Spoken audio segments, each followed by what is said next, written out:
Hi friends, அனைவருக்கும் இனிய காலை வணக்கம். டிஎன்பிஎஸ்சியுடைய முந்தைய ஆண்டு வினாத்தாள்களை நம்ம தினமும் பார்த்துட்ருக்கோம். இன்றைக்கும் அதே மாதிரி தான் டிஎன்பிஎஸ்சியுடைய ஒரு ஒரிஜினல் கொஷின் பேப்பரை நம்ம எடுத்திருக்கோம். இந்த கொஷின் பேப்பரில் மொத்தம் 100 கேள்வி இருக்குது. இதில் இருக்கிற 50 கேள்வியை நம்ம முந்தைய வீடியோவில் பார்த்துட்டோம். இந்த வீடியோவில் மீதம் இருக்கிற 50 கேள்வியை பார்க்க போகிறோம். என் கூட சேர்ந்து நீங்களும் இந்த 50 கேள்வியை முழுமையாக டெஸ்ட் போட்டு பாருங்கள். 50 கேள்வியை முடிச்சுட்டு எத்தனை கேள்விக்கு உங்களுக்கு ஆன்சர் தெரிஞ்சது அப்படிங்கிறத மறக்காமல் கமெண்ட்டில் போட்டுவிடுங்க. அது மட்டும் இல்லாமல் ஃப்ரெண்ட்ஸ், வீடியோவை முழுமையாக பாருங்கள். வீடியோ பிடிச்சிருந்தால் மறக்காமல் லைக் போடுங்க ஃப்ரெண்ட்ஸ். நிறைய பேர் வீடியோவை பார்க்குறீங்க, ஆனால் வீடியோக்கு லைக் போட மறந்துடுறீங்க. ஸோ வீடியோவை பாருங்கள், வீடியோ பிடிச்சிருந்தால் லைக் போடுங்க. வீடியோ எப்படி இருந்தது அப்படிங்கிற ஃபீட்பேக்கையும் கமெண்ட்டில் போட்டுவிடுங்க. வீடியோவை முடிஞ்சால் உங்களுடைய ஃப்ரெண்ட்ஸுக்கும் ஷேர் பண்ணி விட்டுருங்க. சரி, இன்றைய கேள்விகளை பார்க்கலாங்களா? 51வது கேள்வி, வெறுப்பு, சிலம்பு, பொறுப்பு ஆகிய சொற்கள் குறிக்கும் பொருள். இந்த சொற்களுடைய பொருள் என்னன்னு கேட்டிருக்காங்க. வெறுப்புனா என்ன, சிலம்புனா என்ன, மறுப்புனா என்ன? இதுக்கான விடை, இது எல்லாமே மலையை குறிக்கும் சொற்கள். வெறுப்பு, சிலம்பு, பொறுப்பு இது எல்லாமே மலையை குறிக்கும் சொற்கள். 52வது கேள்வி, நெடிலோடு உயிர் தொடர் குற்றியலுகரங்களுள் பர ஒற்றிரற்றும் வேற்றுமை மிகவே. இந்த விதிக்கு சான்றை தேர்க. இது பார்த்தீங்கன்னா ஒரு விதிங்க, இலக்கண விதி. இதுக்கான சான்று என்ன அப்படின்னு கேட்டிருக்காங்க. இது ரொம்ப டஃப்பாக இருக்கிற ஒரு கேள்விங்க. விடை காட்டுக்கோழி. விடை காட்டுக்கோழி. 53வது கேள்வி, முன்னீர் வழக்கம் மகடு ஓடில்லை. இந்த வரியில் இருக்கக்கூடிய மகடு என்பது என்ன? மகடு என்பது என்ன? இது எங்கே இருக்கும்னா, இது தொல்காப்பியத்தில் இருக்குங்க. முன்னீர் வழக்கம் மகடு ஓடில்லை. இதில் இருக்கிற மகடு என்ற சொல்லின் பொருள், மகடு அப்படின்னா பெண் என்று அர்த்தம். மகடுனா பெண் என்று அர்த்தம். 54வது கேள்வி, தொடை விகற்பம் எத்தனை வகைப்படும்? தொடை விகற்பம் எத்தனை வகைப்படும்? விடை 35 வகைப்படும். தொடை விகற்பம் 35 வகைப்படும். 55வது கேள்வி, கீழ்கண்டவற்றுள் எது சரி? அதாவது தொகை, தொகா நிலை தொடர் இதை கொடுத்துருக்காங்க. எது சரின்னு நம்ம சொல்லணும். இதுக்கான விடைன்னு பார்த்தீங்கன்னா, தொகை நிலை தொடர் 6, தொகா நிலை தொடர் 9. இதுதான் ஆன்சர். தொகை நிலை தொடர்னா 6ங்க, தொகா நிலை தொடர்னா 9. இதுதான் ஆன்சர். 56வது கேள்வி, ஐ, ஔ ஆகிய 2 எழுத்துக்களும் அழைக்கப்படும் விதம் எவ்வாறு அழைக்கப்படுகிறது அப்படின்னு கேட்டிருக்காங்க. ஐ, ஔ இந்த 2 எழுத்துக்களும் எவ்வாறு அழைக்கப்படுகிறது அப்படின்னு கேட்டிருக்காங்க. விடை சந்தியக்கரம். விடை சந்தியக்கரம். ஐ, ஔ 2 எழுத்துக்களும் சந்தியக்கரம். 57வது கேள்வி, முற்றியலுகரச் சொல்லை எழுதுக. கீழே இருக்கிற 4 சொல்லில் எது முற்றியலுகரச் சொல்லுன்னு கண்டுபிடிக்கணும். முற்றியலுகரச் சொல். விடை கதவு என்பது முற்றியலுகரச் சொல். கதவு என்பது முற்றியலுகர சொல். 58வது கேள்வி, கீழே கொடுக்கப்பட்டுள்ள சொற்களில் ஒரு பொருட்பன்மொழி சொல்லை தேர்க. ஒரு பொருட்பன்மொழி சொல் என்னவோ அதை கண்டுபிடிக்க சொல்லியிருக்காங்க. விடை மீமிசை ஞாயிறு. இதுதான் ஒரு பொருட்பன்மொழி. மீமிசை ஞாயிறு. 59வது கேள்வி, பெரு என்ற வேர் சொல்லின் வினையாளனையும் பெயரை தேர்க. பெரு அப்படிங்கிறது வேர் சொல். இதில் இருந்து வினையாளனையும் பெயரை கண்டுபிடிக்கணும். இதுக்கான விடை பெறுபவன் என்பது வினையாளனையும் பெயர். 60வது கேள்வி பொறுத்துக்க டைப்பில் கொடுத்துருக்காங்க. அதாவது சொற்களையும் அதுக்கான இலக்கண குறிப்பையும் கொடுத்துருக்காங்க. கரெக்டாக பொருத்தணும். இங்கே விடைன்னு பார்த்தீங்கன்னா, இலக்கணமுடையது அப்படிங்கிறது நிலம். நிலம் என்பது இலக்கணமுடையது. சரிங்களா? இங்கே பார்த்தீங்கன்னா பி அப்படிங்கிறது மட்டும்தான் வந்திருக்கு. ஸோ இதுதான் ஆன்சர். ஒன்றை தெரிஞ்சிருந்தால் கூட ஆன்சர் போட்டிருக்கலாம். நிலம் என்பது இலக்கணத்தோடு சொல்லப்படுறது. அடுத்து மங்களம் அப்படிங்கிறது இறைவனடி சேர்ந்தார். அதாவது இறந்துட்டார், அதை அமங்கலமாக சொல்லாமல் மங்களமாக சொல்கிறது தான் இறைவனடி சேர்ந்தாருங்கிறது.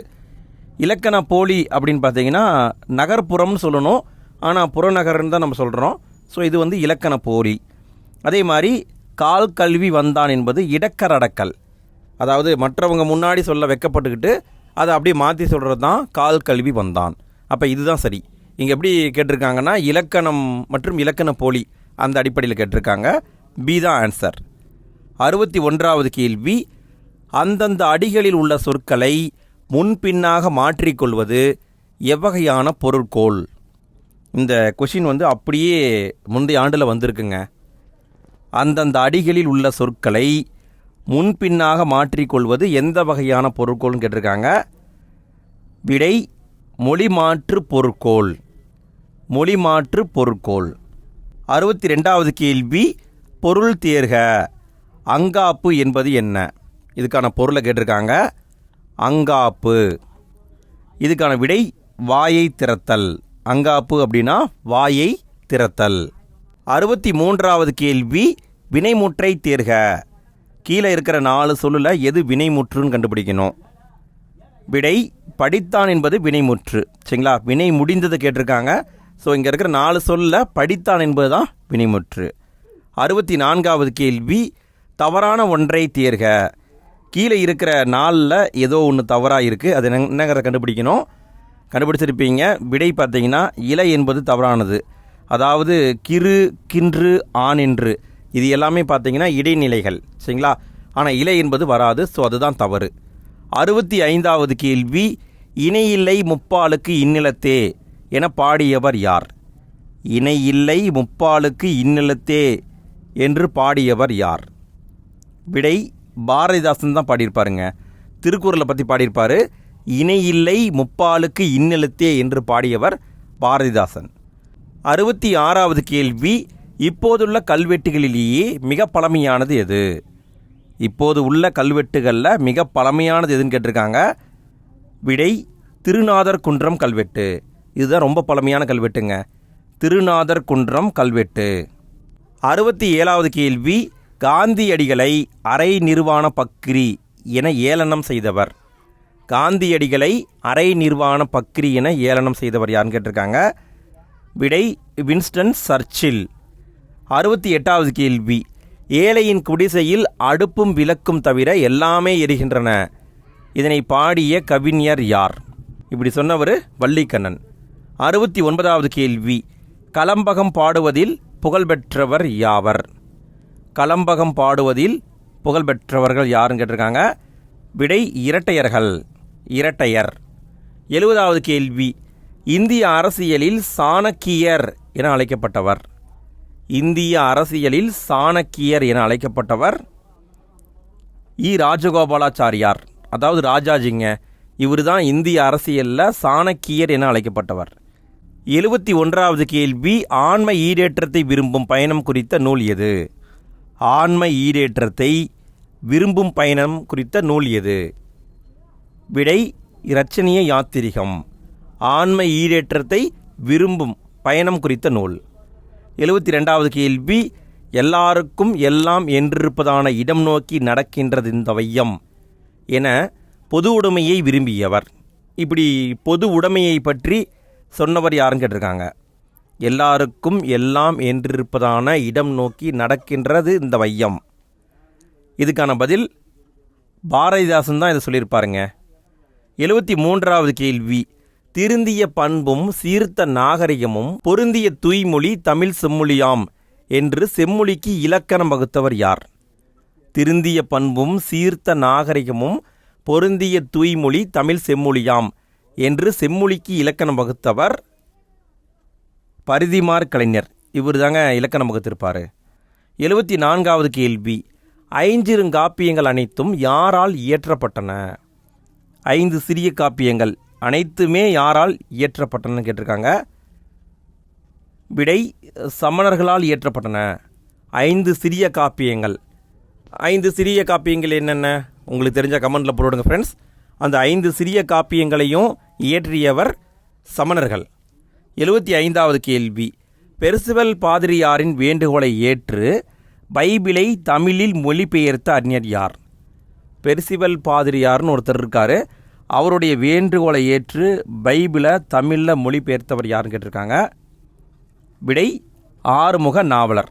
ஆறுமுக நாவலர் தான் மொழிபெயர்த்திருக்காரு. 76வது கேள்வி, இதழ் நா பல் அன்னம் இவை என்னன்னு கேட்டிருக்காங்க. இதழ் நா பல் அன்னம் இவை ஒலிப்பு முனைகள். ஒலிப்பு முனைகள். 77வது கேள்வி. ஸ்ரீ வைணவத்தின் வளர்ப்பு தாய் என போற்றப்படுபவர் யார்? ஸ்ரீ வைணவத்தின் வளர்ப்பு தாய் என போற்றப்படுபவர் யார்? விடை ராமானுஜர். ராமானுஜரை தான் ஸ்ரீ வைணவத்தின் வளர்ப்பு தாயின்னு சொல்கிறாங்க. 78வது கேள்வி. ஒன்றே குலம் ஒருவனே தேவன் என்பது எந்த நூலின் புகழ்மிக்க தொடர்? ஒன்றே குலம் ஒருவனே தேவன் என்பது எந்த நூலின் புகழ்மிக்க தொடர்? விடை திருமந்திரங்க. திருமந்திரத்தில் தான் ஒன்றே குலம் ஒருவனே தேவன் அப்படிங்கிறது இருக்கும். 79வது கேள்வி. மருத நிலத்துக்குரிய தெய்வம் என்ன? மருத நிலத்திற்குரிய தெய்வம் என்ன? விடை இந்திரன். 80வது கேள்வி. தாண்டக வேந்தர் என அழைக்கப்படுபவர் யார்? தாண்டக வேந்தர் என அழைக்கப்படுபவர் யார்? விடை திருநாவுக்கரசர். தாண்டக வேந்தர் அப்படின்னு அழைக்கப்படுபவர் திருநாவுக்கரசர். 81வது கேள்வி. தேசியம் காத்த செம்மல் என திருவிக்காவால் புகழப்பட்டவர்? தேசியம் காத்த செம்மல். விடை பசும்பொன் முத்துராமலிங்க தேவர். இவரைத்தான் தேசியம் காத்த செம்மல் சொல்லியிருப்பாங்க. யார் சொன்னாங்கன்னா திருவிக்க தான் சொன்னாங்க. 82வது கேள்வி. சின்ன சீரா என்ற நூலை எழுதியவர் யார்? சின்ன சீரா என்ற நூலை எழுதியவர் யார்? விடை பனு அகமது மரைக்காயர். சின்ன சீரா என்ற நூலை எழுதியவர் பனு அகமது மரைக்காயர். 83வது கேள்வி. காந்திய கவிஞர் என அழைக்கப்படுபவர் யார்? காந்திய கவிஞர் என அழைக்கப்படுபவர் யாருன்னு கேட்டிருக்காங்க. விடை நாமக்கல் கவிஞர் வே. ராமலிங்கனார். 84வது கேள்வி. ஆ என்பது முதலில் எந்த நிலத்துக்குரிய விலங்கு? ஆ அப்படின்னா என்ன? அது ஃபஸ்ட்டு உங்களுக்கு தெரியணும். இதை பழைய சமச்சீர் புத்தகம் 11th கொடுத்துருப்பாங்க. விடை குறிஞ்சி நிலத்துக்கு உரியது. ஆ என்பது முதல்ல எந்த நிலத்துக்கு உரிய விலங்குனா குறிஞ்சி நிலத்துக்கு உரிய விலங்கு. 85வது கேள்வி. கடவுள் வல்கையோடு உனை மாய்த்து உடல் புல்கிரையாக ஒல் செய்வேன். இந்த வீர வரிகள் இவரால் கூறப்பட்டன. இந்த வரிகளை சொன்னவர் யாருன்னு கேட்டிருக்காங்க. இந்த வரிகளை சொன்னவர் யாருன்னா தாவீது. அவர் தான் சொல்லியிருப்பார். 86வது கேள்வி. இதன் பட்டையை அரைத்து தடவினால் முறிந்த எலும்பு விரைவில் கூடும். எந்த பட்டையை அரைத்து தடவினால் முறிந்த எலும்பு விரைவில் கூடும் கேட்டிருக்காங்க. விடை முருங்கை பட்டை. முருங்கை பட்டையை அரைத்து தடவினா முறிந்த எலும்பு விரைவில் கூடும்.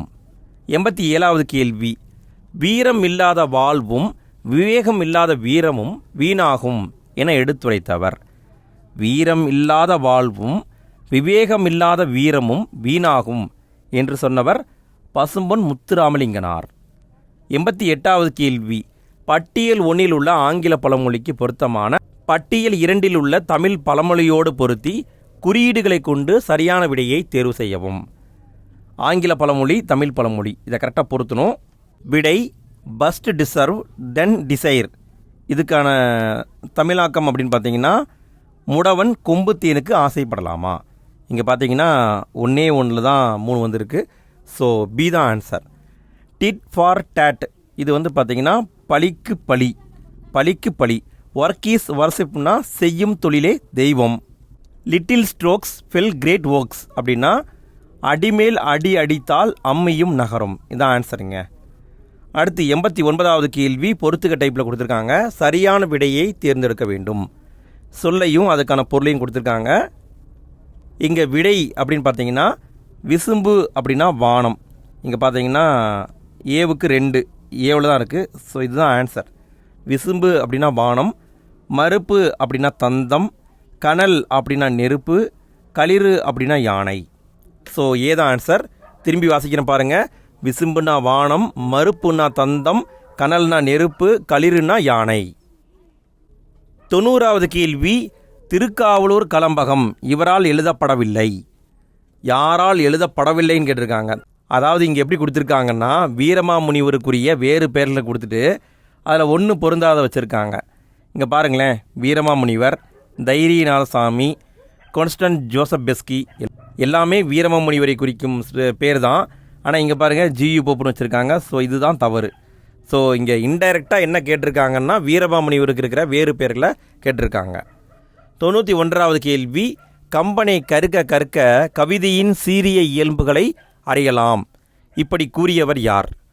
கம்பனை கற்க கற்க கவிதையின் சீரிய இயல்புகளை அறியலாம். இப்படி கூறியவர் யாருன்னு கேட்டிருக்காங்க. விடை எஸ் வையாபுரி பிள்ளை. இப்படி சொன்னவர் எஸ் வையாபுரி பிள்ளை. 92வது கேள்வி, பம்மல் சம்பந்த முதலியார் எழுதாத நாடகம். பம்மல் சம்பந்த முதலியார் எழுதாத நாடகம் என்னன்னு கேட்டிருக்காங்க. விடை மனோகராங்கிறது எழுதியிருப்பார், சபாபதிங்கிறது எழுதியிருப்பார், பொன் விலங்குங்கிறது எழுதியிருப்பார், பவளக்கொடி எழுதியிருக்க மாட்டார். பவளக்கொடி அப்படிங்கிற ஒரு நாடகத்தை வந்து வேற ஒருத்தவங்க எழுதியிருப்பாங்க. இது வந்து பழைய சமச்சீர புத்தகம் 8ஆம் வகுப்பில் இருக்கும். சங்கரதாச சுவாமிகள் நினைக்கிறேன். நான் சொல்கிறது கரெக்டுன்னு நினைக்கிறேன். நான் படித்த ஞாபகம் இருக்குது, சங்கரதாச சுவாமிகள். ஸோ சரியாக தெரிஞ்சவங்க கமெண்ட்டில் போட்டு விடுங்க ஃப்ரெண்ட்ஸ். 93வது கேள்வி, திருக்குறள், திருவாசகம், நாலடியார் ஆகிய நூல்களை ஆங்கிலத்தில் மொழிபெயர்த்தவர். திருக்குறள், திருவாசகம், நாலடியார் இந்த நூல்களை ஆங்கிலத்தில் மொழிபெயர்த்தவர் யாருன்னு கேட்டிருக்காங்க. விடை ஜியு போப்பு. இவர் தான் ஆங்கிலத்தில் மொழிபெயர்த்திருப்பார். 94வது கேள்வி பொறுத்துக்க டைப்பில் கொடுத்துருக்காங்க. நூல்களையும் ஆசிரியர்களையும் கொடுத்துருக்காங்க. நம்ம கரெக்டாக பொருத்தணும். இங்கே விடை அப்படின்னு பார்த்தீங்கன்னா ஆசாரக்கோவையின் ஆசிரியர் பெருவாயின் முள்ளியார். இது தெரிஞ்சதாக கூட ஆன்சர் போட்டிருக்கலாம். இங்கே பாருங்களேன், ஏவுக்கு 4, அப்போ பி தான் ஆன்சர். ஆசாரக்கோவையின் ஆசிரியர் பெருவாயின் முள்ளியார். கார் 40 எழுதியவர் கண்ணன் கூத்தனார். முதுமொழி காஞ்சியின் ஆசிரியர் கூடலூர் கிளார். நான்மணிக்கடியை எழுதியவர் விளம்பிநாகனார். திரும்பி வாசிக்கிறேன் பார்த்துக்கோங்க. ஆசாரக்கோவை பெருவாயின் முள்ளியார், கார் 40 கண்ணன் கூத்தனார், முதுமொழி காஞ்சி கூடலூர் கிளார், நான்மணிக்கடிகை விளம்பிநாகனார். 95வது கேள்வி பொறுத்துக்க டைப்பில் கொடுத்துருக்காங்க. திருநாவுக்கரசர், சம்பந்தர், சுந்தரர், மாணிக்க வாசகர்களை கொடுத்துட்டு அவங்க எந்தெந்த திருமுறையை எழுதினாங்கன்னு பொறுத்து சொல்லியிருக்காங்க. இங்கே விடை அப்படின்னு பார்த்தீங்கன்னா திருநாவுக்கரசர் இவர் எழுதியது 4வது, 5வது, 6வது திருமுறை.